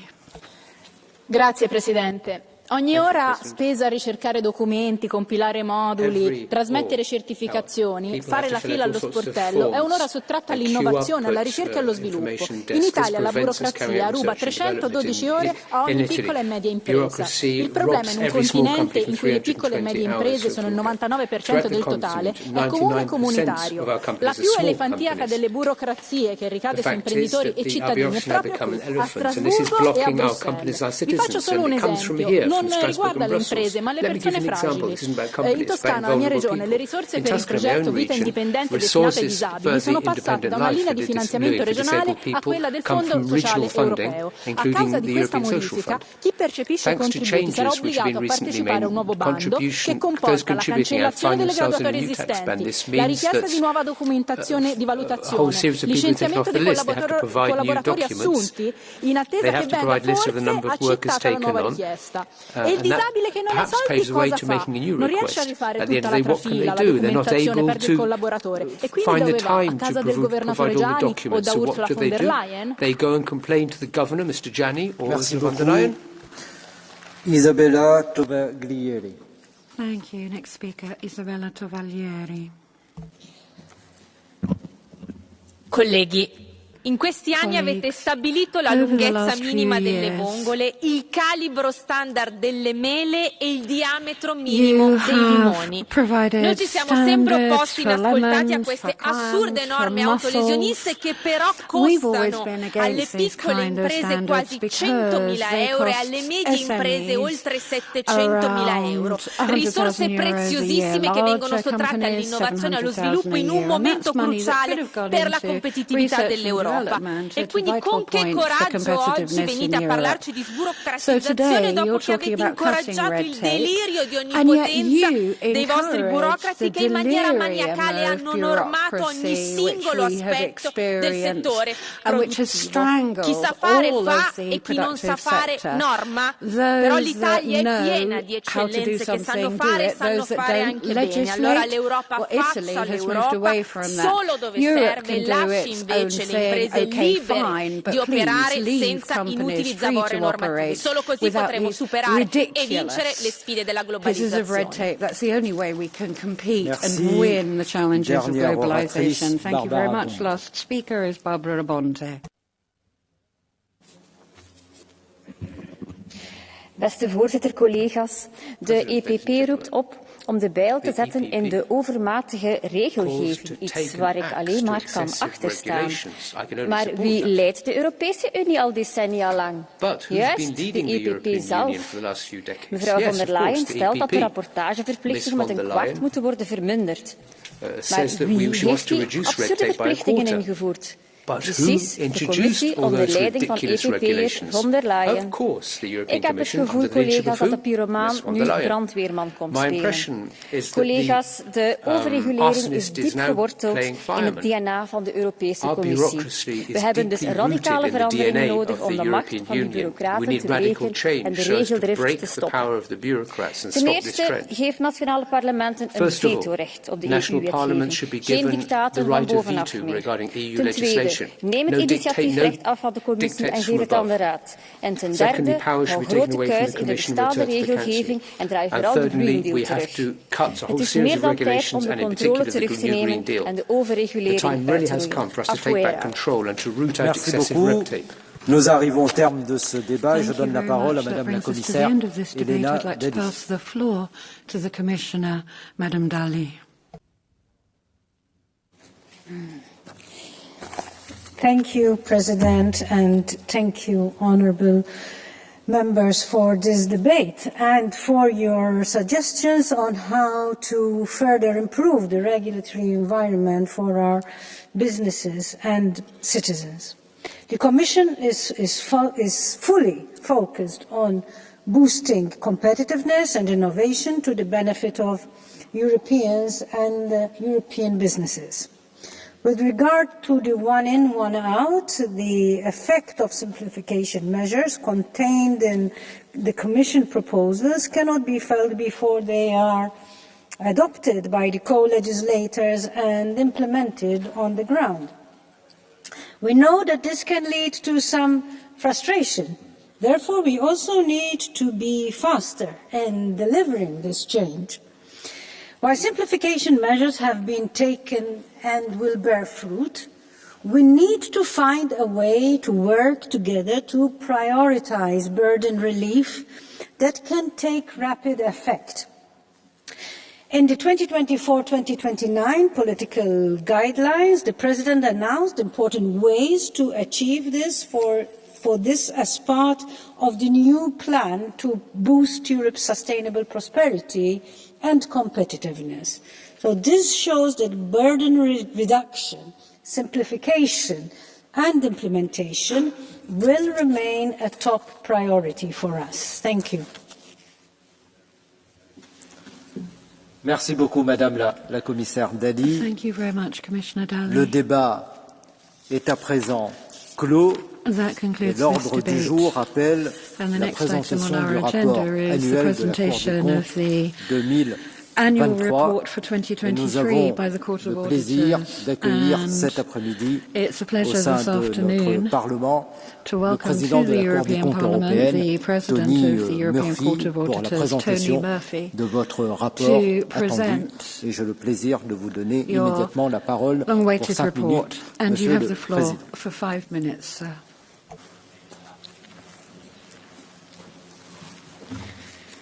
Thank you, Chair. Honourable Members, Commissioner Dalli. I'm delighted to be here today to present the key findings and central messages from the ECA's, the European Court of Auditors 2023 Annual Report. I am joined today by my esteemed colleague and member who's responsible for this annual report, Jan Gregor.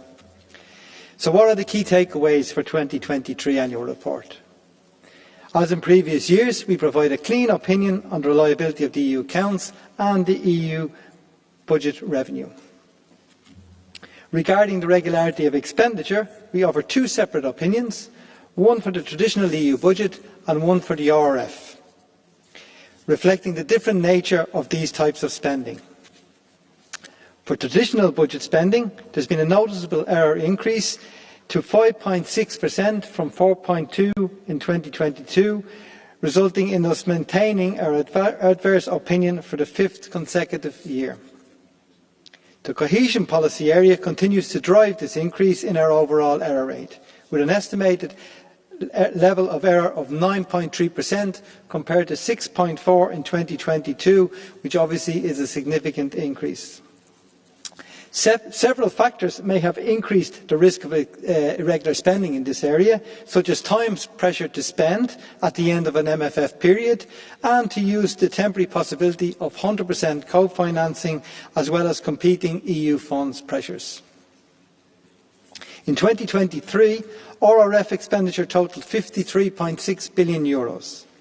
Weaknesses in the definition of milestones and targets, as well as in Member States' reporting and controls, together with a material impact from milestones or targets wrongly assessed as being fulfilled, led us to issue again a qualified opinion on RRF expenditure. The provisions of the RRF regulation mean that our opinion shall not address compliance with EU and national rules, although non-compliance with these rules is a significant source of increasing errors, notably in cohesion spending. Under the RRF, compliance with these rules is self-policed by Member States' management and control bodies, which we often find to be less than fully effective. In our view, this creates an assurance gap in the RRF that poses a serious risk to the EU's financial interests. Indeed, this concern is echoed by the EPO's 2023 annual report, which revealed 233 active funding fraud investigations related to the RRF in EU member states, marking the fourth largest number of investigations into any EU programme. The recent press disclosures about the Commission's reflections on the future MFF seem to suggest national plans, which would likely mean a shift towards a future MFF funding model that increases member states' control and oversight of EU budgets, similar to the RRF. While the Commission's plans are still in the early stages and the details remain unclear, we foresee significant risks with this potential approach. Should large portions of EU funds be allocated to Member States through budget transfers, this could result in insufficient information about how EU funds are utilised. The consequences would be a lack of traceability that would hinder our ability, and indeed that of the European Parliament, to monitor spending, hold those that spend it accountable, and ultimately ensure the adequate protection of EU financial interests. In discussing the future of EU budgets, our annual report also addresses critical macro-level challenges facing future EU budgets, particularly the increasing EU debt, which has surged to €458 billion by the end of 2023, reflecting a mere doubling since 2021, and this is mainly due to borrowing related to the Recovery and Resilience Facility. This borrowing obviously comes at a cost. In 2024, the EU paid some €700 million in interest charges. The Commission has estimated that an additional 17 to 27 billion euros would be needed in the current MFF compared to its initial forecast due to an increase in interest rates. Uncertainty still remains about the source that will be used to repay this debt, as no decision has yet been reached on the Commission's proposal for own resources. However, it is clear that ultimately it will fall to the next generation of citizens to bear this financial responsibility. In conclusion, before the EU advances on future plans, it's imperative that we directly address the challenges and risks evident in the present. Increasing error rates in EU budget spending, assurance gaps and weaknesses in the RRF funding model, and rising debt are key factors that must be prioritised. These issues not only threaten the integrity of EU financial interests, but also carry implications for the effective use of EU funds as we look forward towards future funding structures. It is essential that any reforms take these challenges seriously to foster a future that promotes solidarity, accountability and, lastly but not leastly, trust amongst our citizens for generations to come. Our commitment to addressing these challenges is reflected in our upcoming work programme, which will be published next month. This programme outlines our other priorities for the next 2 years, demonstrating our dedication to tackling the major issues facing us. Thank you for your attention. Merci beaucoup, Monsieur le Président. Avant d'ouvrir la discussion avec les membres, je donne de nouveau la parole à Madame la Commissaire Dalli. But before that, I give the floor to Commissioner Dalli.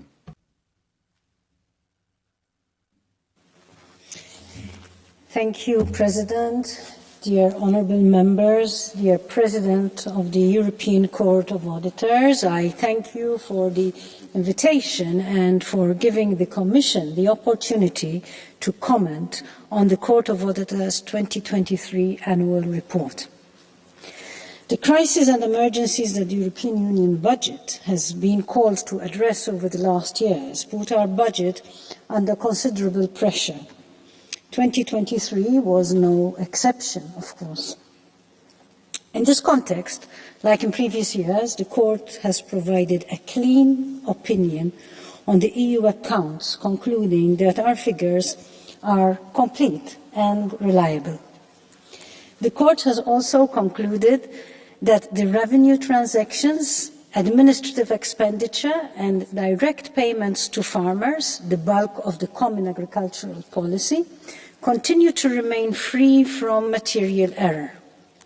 However, as we have just heard from President Murphy, the Court has maintained its adverse opinion on legality and regularity of expenditure under the multiannual financial framework, and has provided a qualified opinion on the Recovery and Resilience Facility for 2023.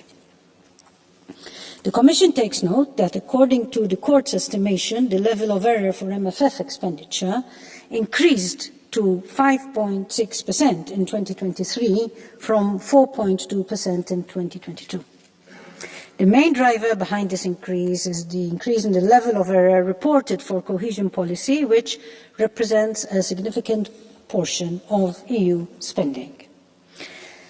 Let me, however, recall that the error rate reported by the Court for expenditure under the multi-annual framework, it is not a measurement of fraud or waste. The vast majority of errors are linked to ineligible costs, projects or beneficiaries. And this is essentially due to a wrong understanding and application of the rules by beneficiaries, and that it is why simplification of rules remains key to prevent errors from occurring. Also, in some specific cases under cohesion policy and under the Recovery and Resilience Facility, we do not entirely share the Court's assessment. The Commission's own assessment is that the situation remained overall stable compared with previous years. This does not mean that there are no errors and deficiencies in some programs, but we are able to identify and report these deficiencies transparently and keep taking corrective measures hand in hand with national authorities. Since the funding programmers are multi-annual, the Commission and Member States indeed deploy substantial efforts to perform controls after payment. Corrective measures taken by both the Commission and Member States amounted to 1.4 billion euros in 2023. These efforts are reflected in the estimated risk at the closure of the programmes, which we calculate at 0.9% in 2023, in line with the previous year's levels. Therefore, while we acknowledge that improvements are still needed and agree with the Court on most of the errors it found, we do not necessarily have the same assessment of the severity, depth, or widespread nature of the issues identified. The Commission continues to take all of the Court's findings, of course, very, very seriously. In fact, many of the issues identified by the Court have also been uncovered by the Commission and Member States. There is convergence between the Court and the Commission on the spending areas which are most prone to error, as well as on the most frequent causes of error. The Commission is taking action to address these areas accordingly.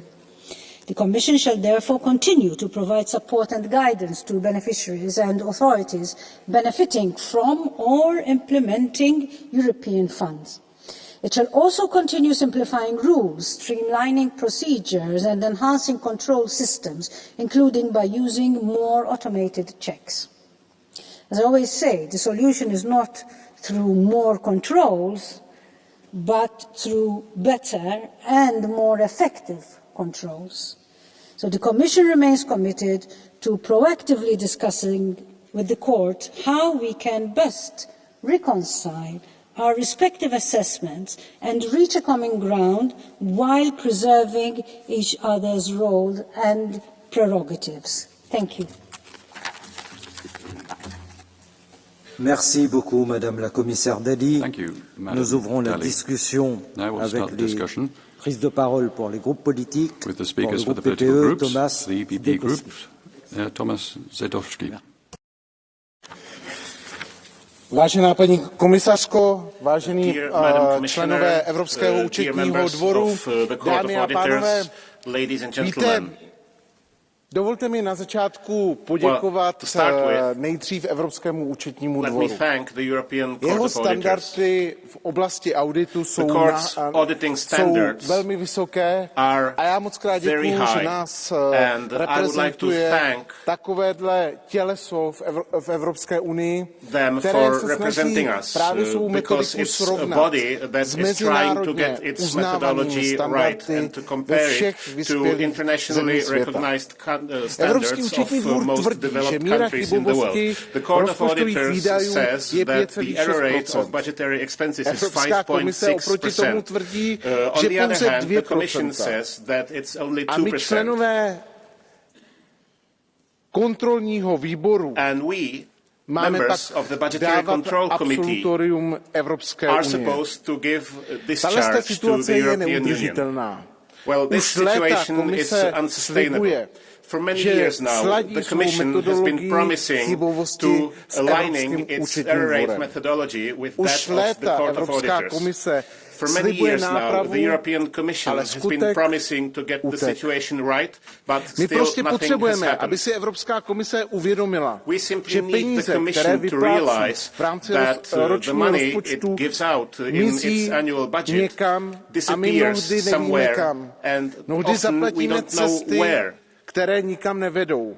A parlament to vidí, účetní dvůr to vidí, ale komise dál tvrdí, že všechno je v pořádku. Není v pořádku.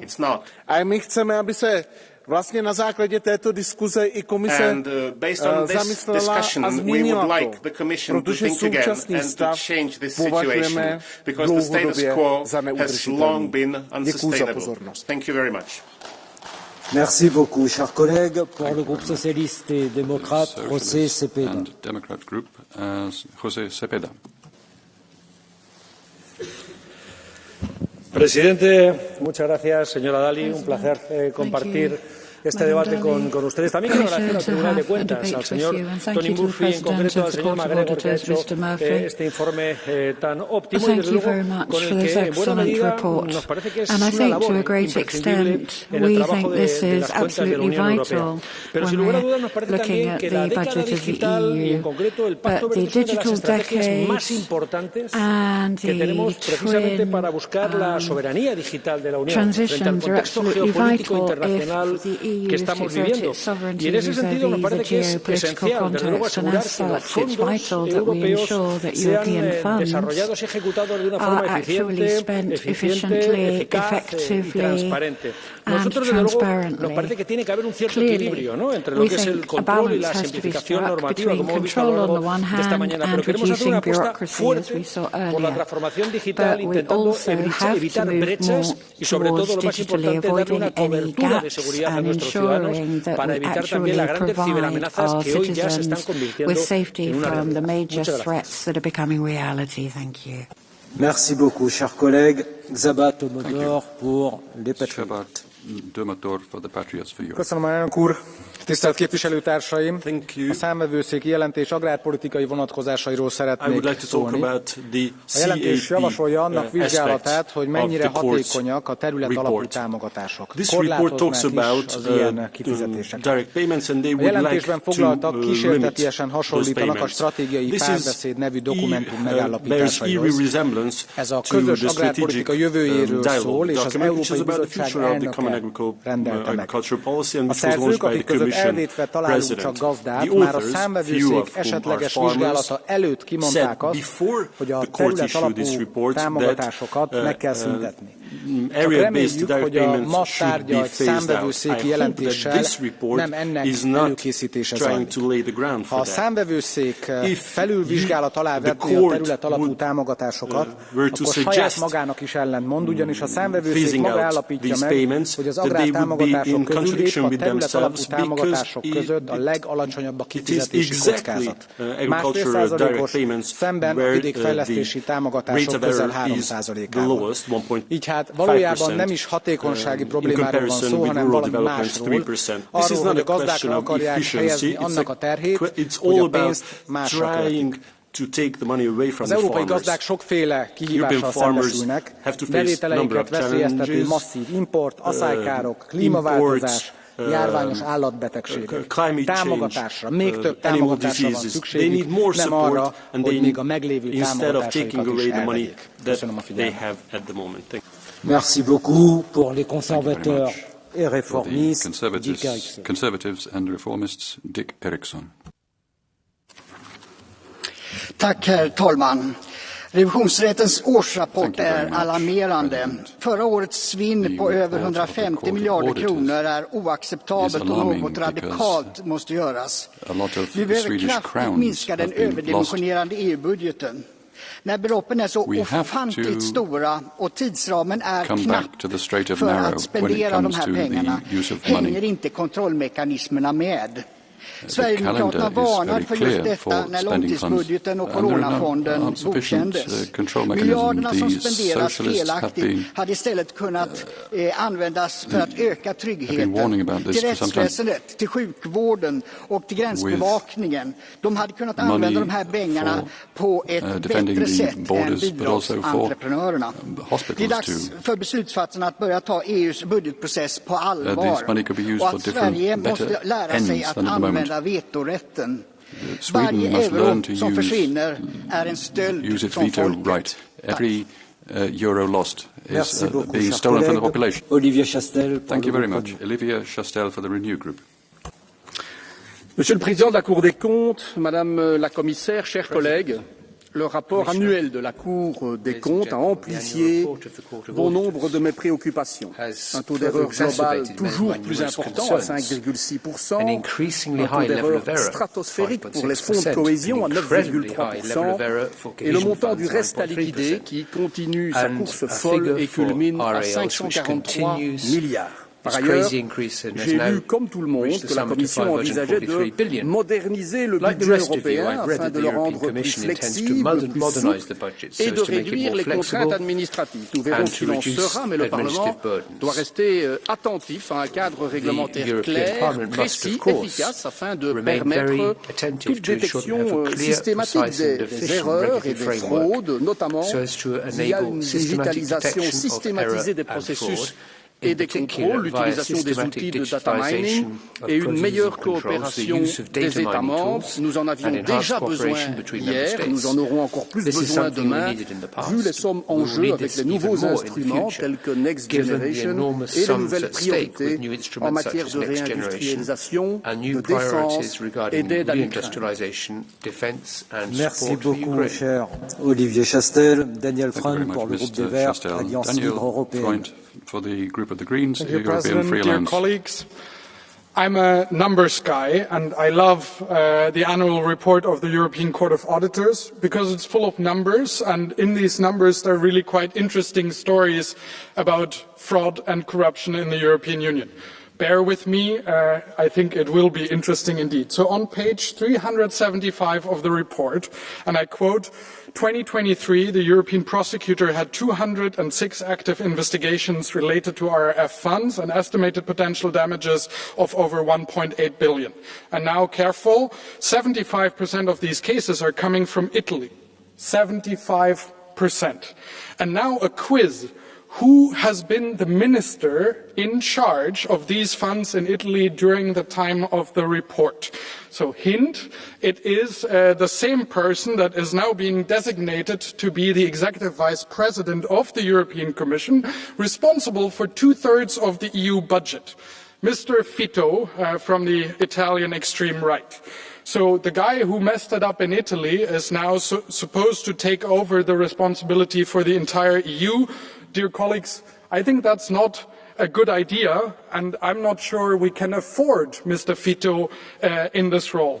So thank you, and now I'm looking forward to getting a blue card from the Fidesz colleagues, because I didn't even have the time to talk about corruption in Hungary yet, but I'm not sure there's anyone there. Thanks.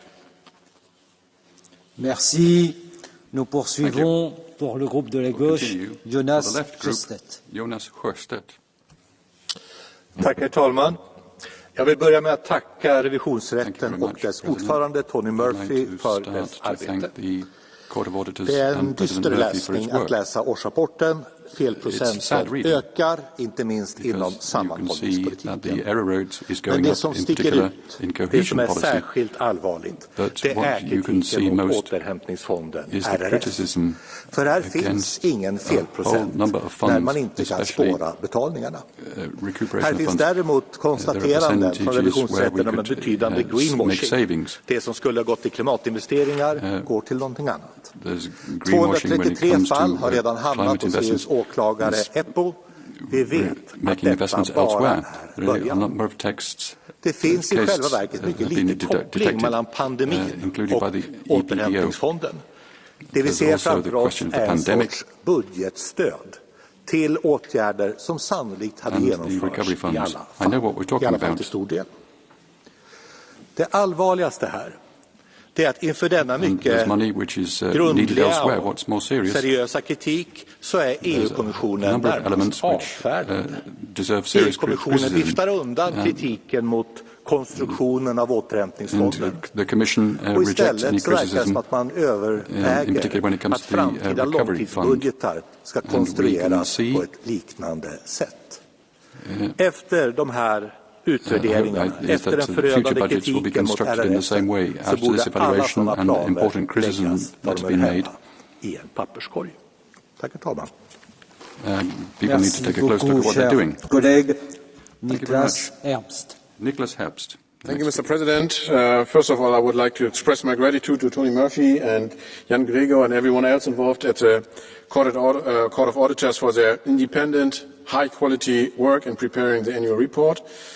Considerable resources are dedicated to this report, and I can assure you that in this House it is well used and as an invaluable source of information on the way the Commission has been to implement the EU budget. there's a lot of, talk about the error rates, and a lot of things have already been said, and there's also a dispute in methodology, I know about it, but still we can agree that the Commission has to look into the root causes of this increase and a way forward to address it, and also making sure that the root causes are addressed and fewer errors will be made in the future. Another issue that draws our attention is the rising difference between funds that have been committed but have not been paid out yet. This is known as the reste à liquider, pardon my French, or short the RAL. For 2023 it's 542 billion. Never before has this figure been so high, and it requires the Commission and Member States to carefully plan the amounts that need to be paid in the future, and for both of them to make serious progress with implementation so that all this money reaches the real economy, the SMEs and the farmers who need it. I would also like to say that if you read carefully, you can also see a lot of things that work well, and that a lot of money is spent very well, also in cohesion policy. So if we have to take it into account, we have to take into account the whole report. Thank you very much for your listening to me. Merci beaucoup, chers collègues. Giuseppe Lupo. Giuseppe Lupo is the next speaker.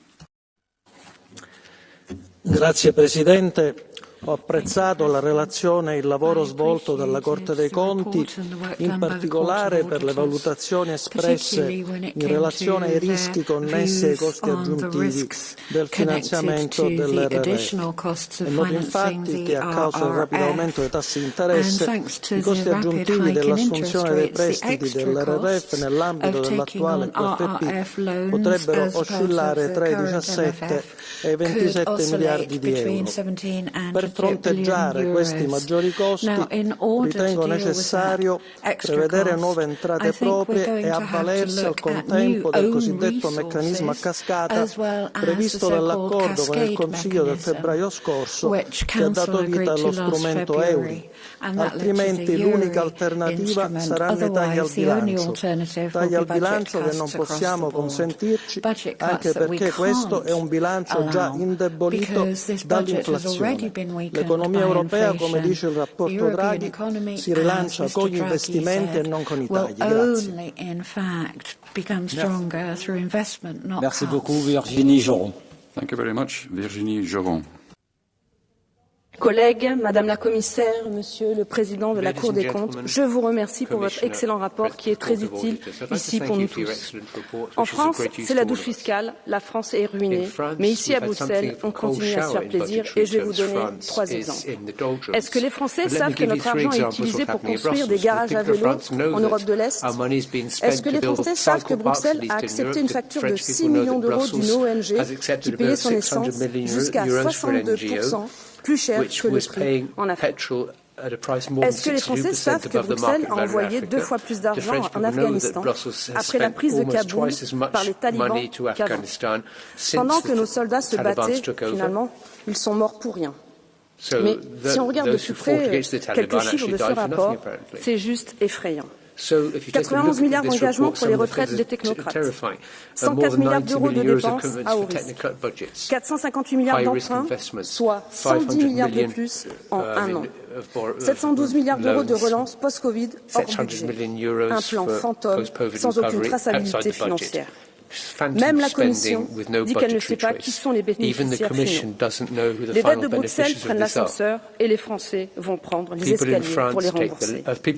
Bruxelles flambe pendant que les Français n'arrivent plus à se chauffer. Je vous remercie pour cet excellent rapport qui nous éclaire sur toutes ces dérives. Merci. Marcos Quarta. Thank you. Marcos Quarta. Grazie Presidente. Cari colleghi, il rapporto della Corte dei Conti europea sul bilancio dell'Unione per il 2023 è un campanello d'allarme che non possiamo ignorare. Un tasso di errore nella spesa che sfiora il 6% e un debito pubblico che ha toccato i 458 miliardi di euro. Questo non è accettabile e deve essere motivo di riflessione per chiedere conto di come vengono spesi i soldi dei contribuenti.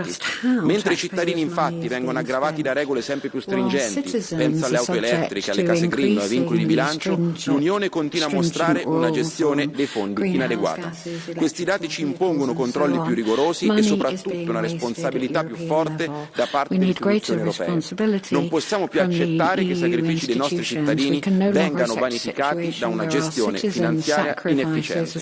A tal fine è essenziale quindi lavorare in stretta collaborazione con le altre istituzioni dell'Unione Europea, con gli Stati membri, assicurando un bilancio solido che mantenga la fiducia dei cittadini e degli investitori e permetta all'Unione di affrontare le crescenti sfide che abbiamo davanti.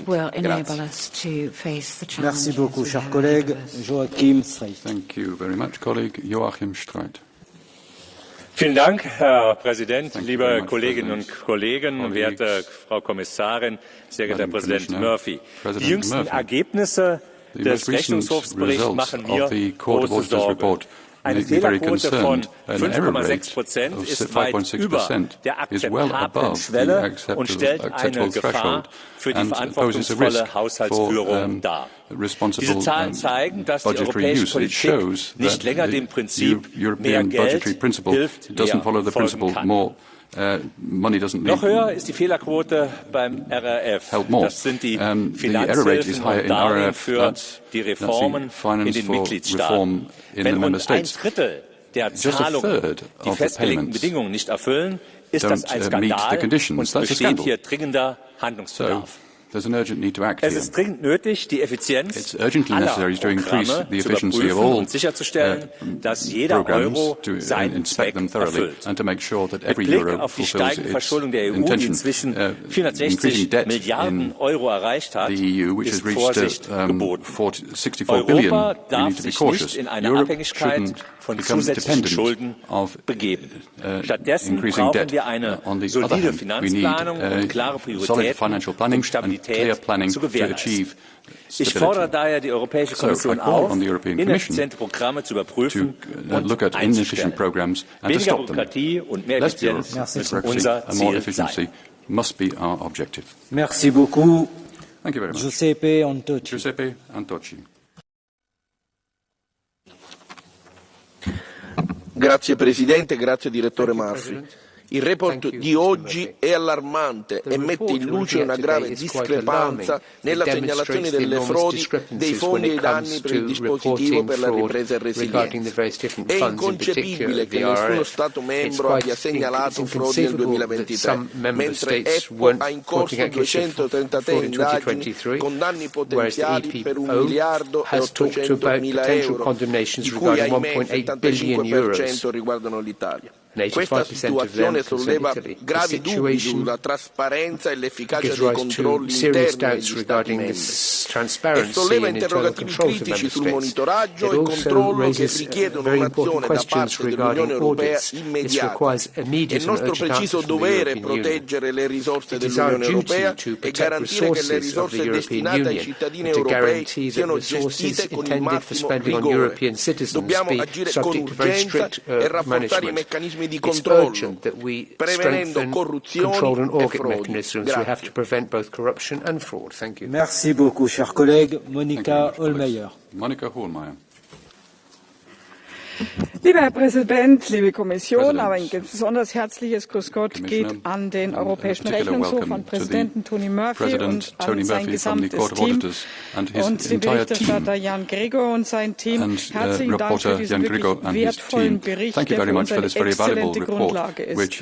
Ich will 3 Kernpunkte mit ansprechen, die mir durch den Kopf gehen. Erstens beim Corona-Wiederaufbaufonds. Es fasziniert mich, dass Daniel Freund im Besonderen Italien erwähnt und